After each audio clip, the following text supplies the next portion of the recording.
Welcome to the Cambridge Tech Podcast, talking all things technology from the heart of the UK's tech capital.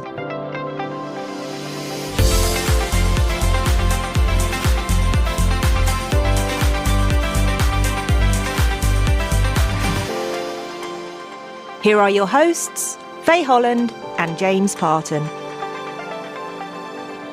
Hi, I'm James. And I'm Faye. So, James, this is going to be a different kind of podcast because we haven't got any guests. Just us. It's just us today. Good luck to us there, I think. So what we thought we'd do is a little bit of a signposting episode to try and paint a picture of the Cambridge ecosystem.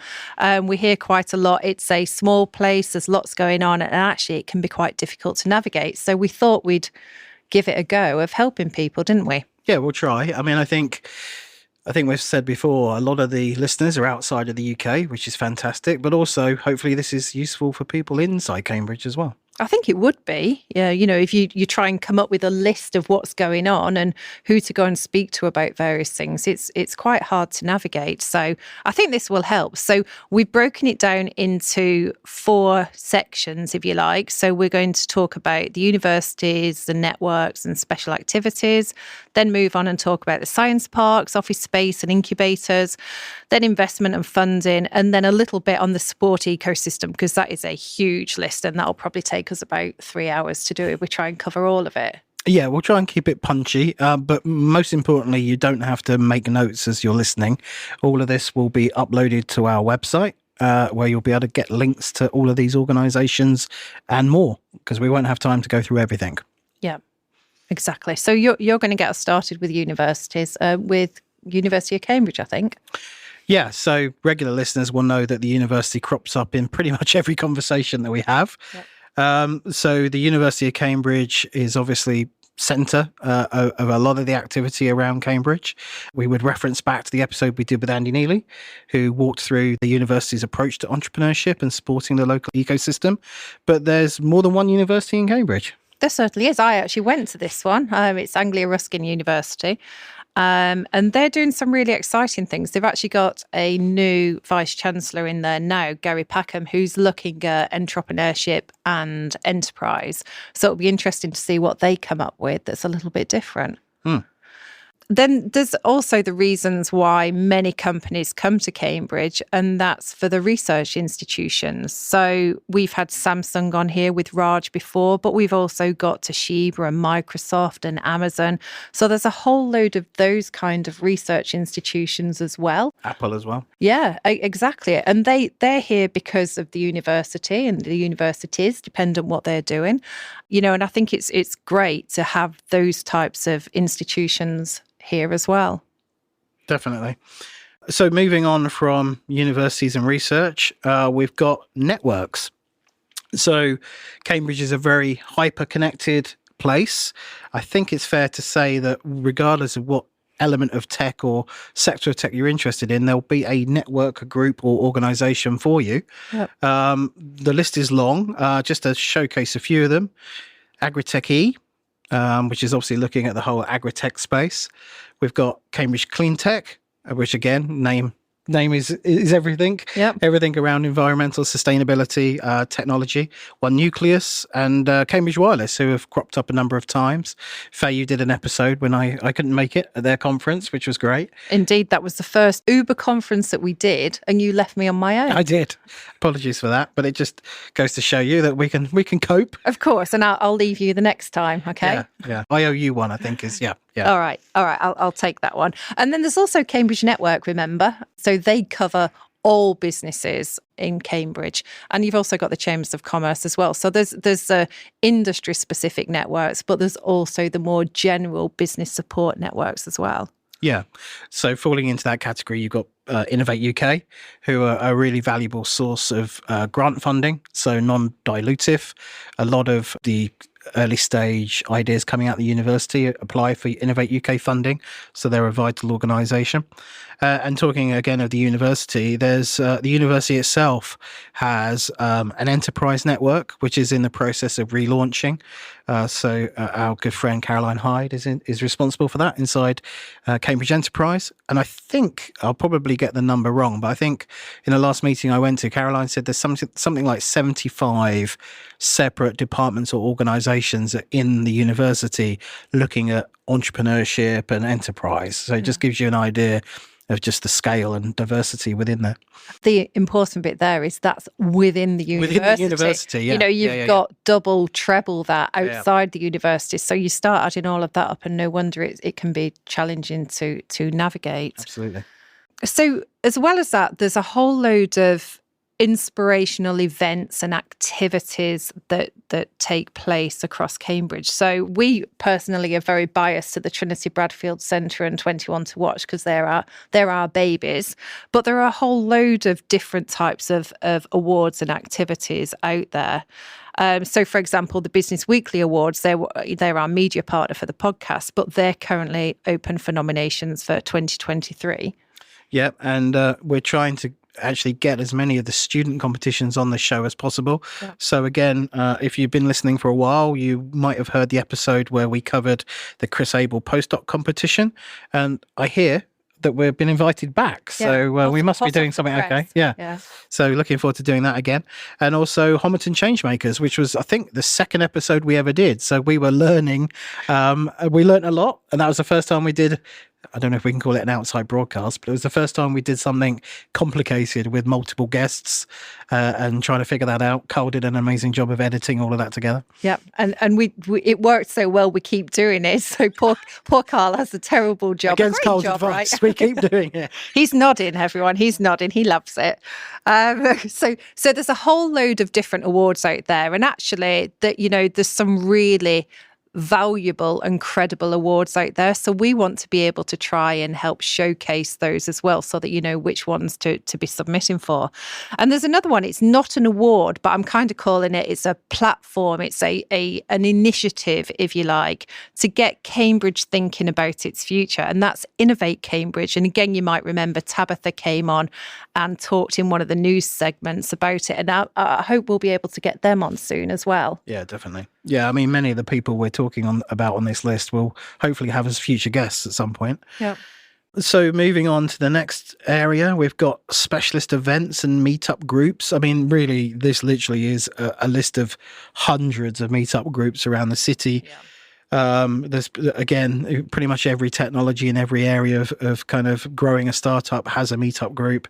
To call out a few, though, we've mentioned a lot Cambridge Tech Week, so that's coming up soon. So we're looking forward to that one.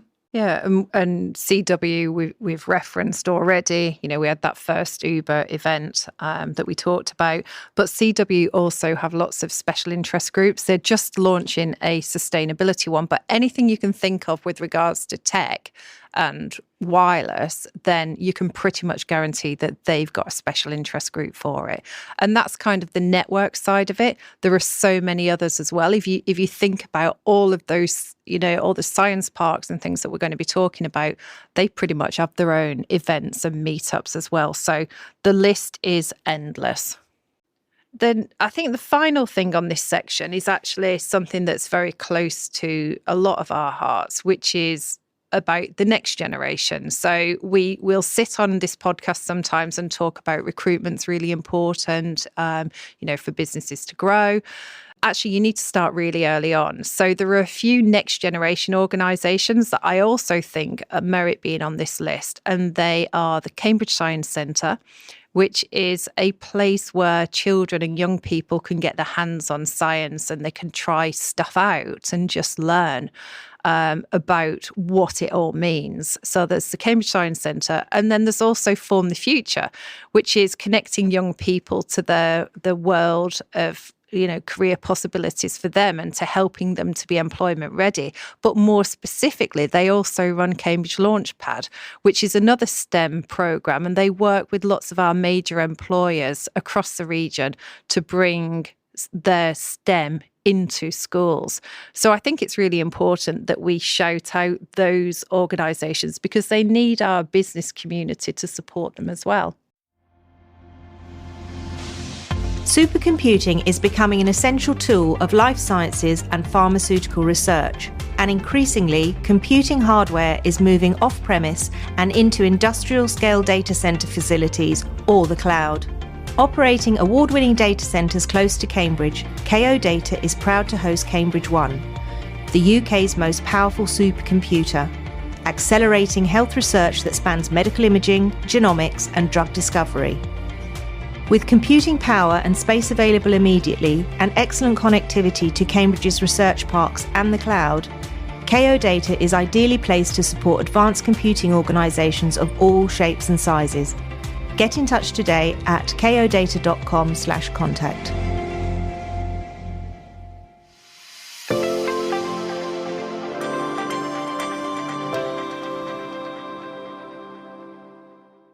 So every successful tech cluster needs places for innovation to thrive. So let's talk about science parks. There's certainly no shortage of them around Cambridge. I think at last count there was 30 individual science parks, which when you think about the size of Cambridge is kind of ridiculous, but obviously necessary.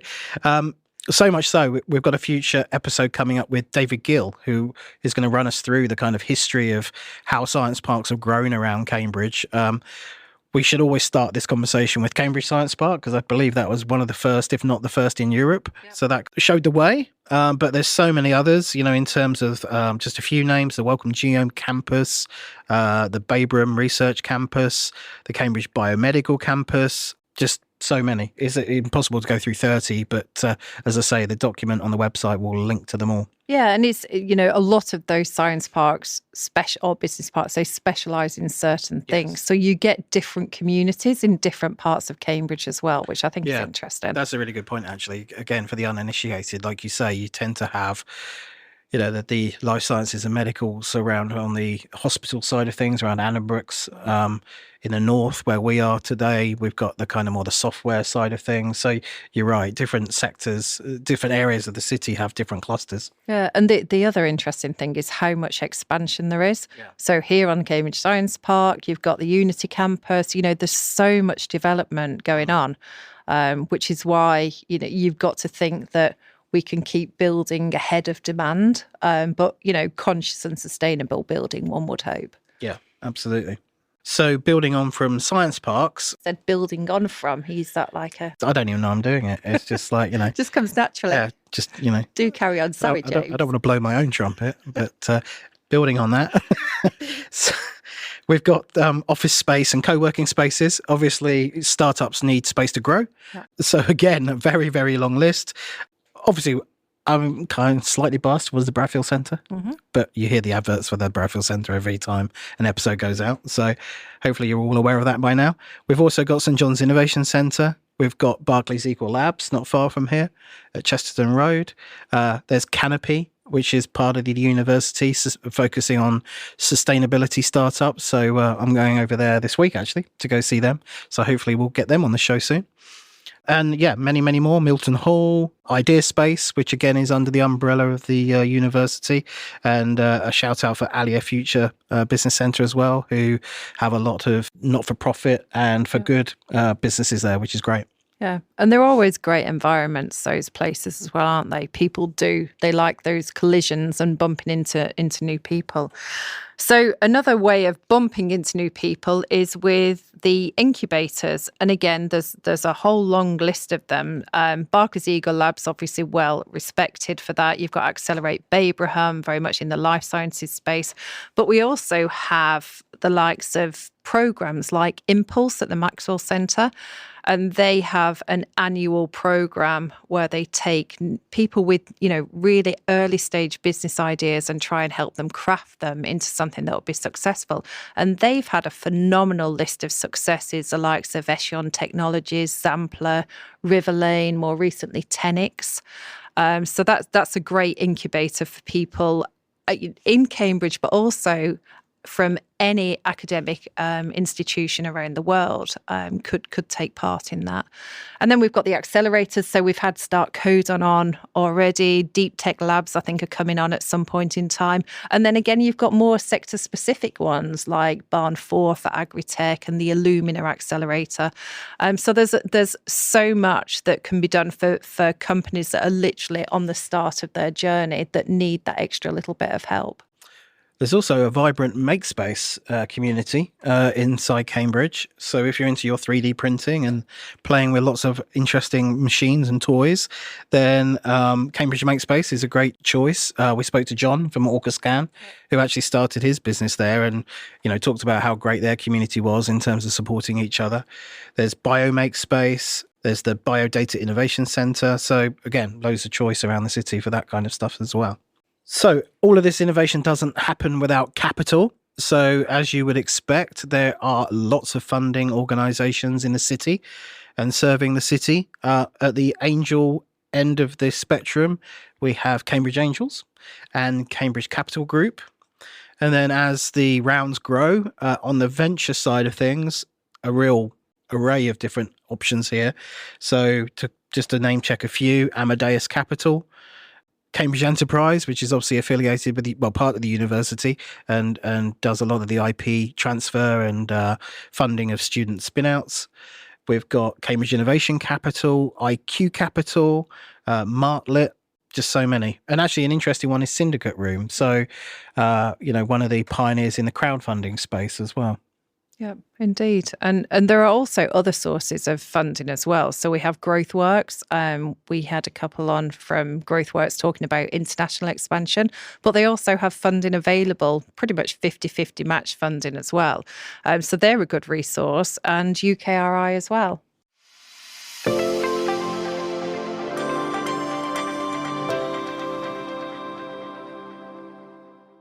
So the final section is where we're going to look at the rest of the ecosystem. So we have all of these brilliant tech companies, but for them to thrive, they actually need lots of support. So the list for this is kind of endless. We go from lawyers to IP attorneys, accountants, banks, recruitment, brand, PR, consulting advisors, and really on and on the list can go.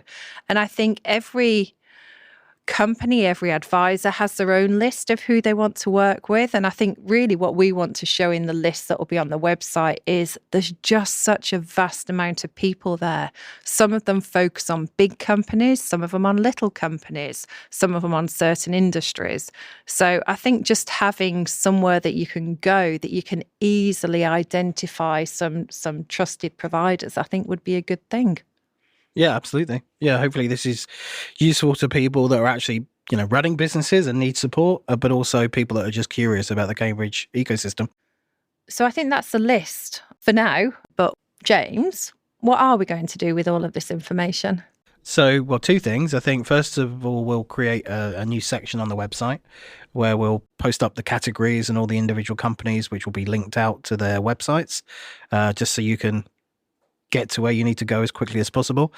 And then I believe we're going to have a nice, snazzy, well-designed, downloadable brochure version of it as well. Yeah, I think that would work well, wouldn't it, for people? Mm.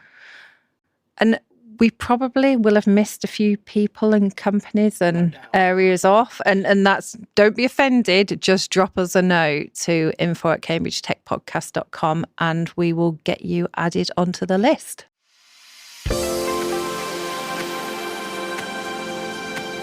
Now this week's Cambridge Tech News in partnership with Business Weekly.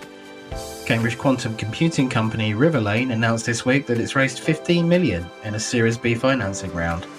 A significant bonus in the round was the involvement of world leader Altair, who are based in California and whose CEO and founder James Scarpa will sit on the Riverlane board. The round was led by Molten Ventures and besides Altair included support from returning investors Cambridge Innovation Capital, Amadeus Capital and the National Security Strategic Investment Fund. The Financial Times reports that ARM is to produce its own advanced prototype semiconductor. ARM will reportedly team up with manufacturing partners to develop it, according to the FT. AIM quoted Checkit plc, a Cambridge company that sells an intelligent operations platform for the deskless worker, has posted full-year results ahead of market expectations, with annual recurring revenue up 28% to 11.5 million. Checkit plc also reports its US footprint expansion with a 91% year-on-year growth in the US. Cambridge Cleantech will have a new CEO from the 1st of May. Sam Goodall, who is currently head of international projects, succeeds founder and CEO Martin Garrett, who will continue to operate as an executive advisor until April 24. The organisation is also opening a European networking office in Rotterdam. As a reminder, we spoke to Martin back in episode 17 if you'd like a little bit more background on Cambridge Clean Tech. Now we're getting close to Cambridge Tech Week, just 8 days to go.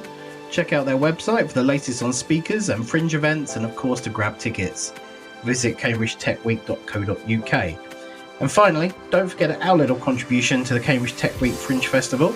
We will be recording a live show in front of a live audience. The theme of the show will be 40 years of Cambridge Tech, and we have an amazing lineup of speakers to take part.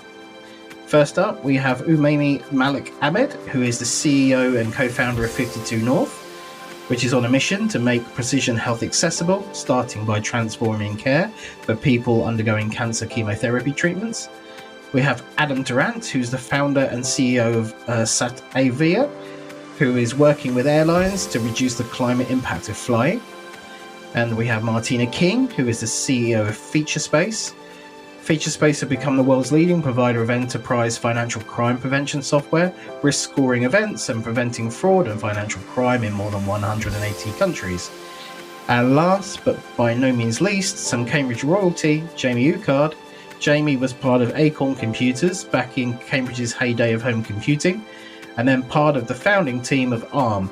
And Jamie is now an investor, an active advisor and mentor.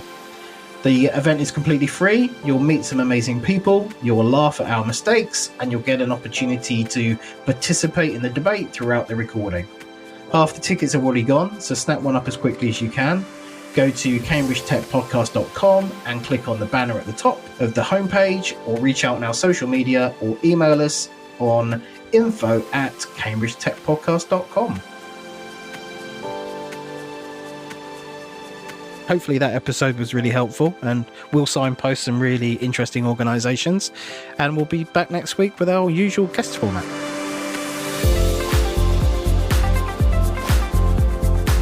Today's show was produced by Carl Homer of Cambridge TV and supported by our media partner, Business Weekly. The Cambridge Tech Podcast is available on all major podcast platforms and on cambridgetechpodcast.com. If you've enjoyed this podcast, please give it a 5-star review. It will really help others discover the show.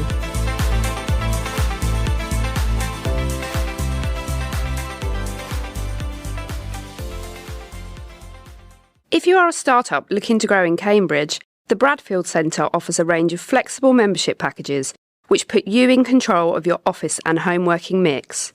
There's a vibrant, collaborative atmosphere, on-site cafe, plenty of green outside space, and regular member social events. For more information, visit bradfieldcentre.com or call 01223 919 600.